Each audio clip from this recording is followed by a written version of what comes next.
Establishing an IPv6 connection using sockets in Python. I am trying to run this very basic socket example.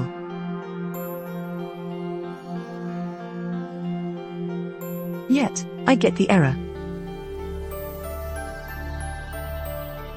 The boolean has underscore IPv6 returns true. Any help?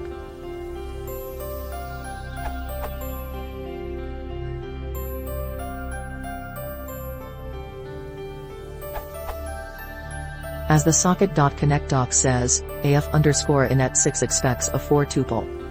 Socketer is a tuple describing a socket address, whose format depends on the return family, A, address, port, 2-tuple for AF_inet, A, address, port, flow info, scoped, 4-tuple for AF_inet6, and is meant to be passed to the socket.connect method. For example,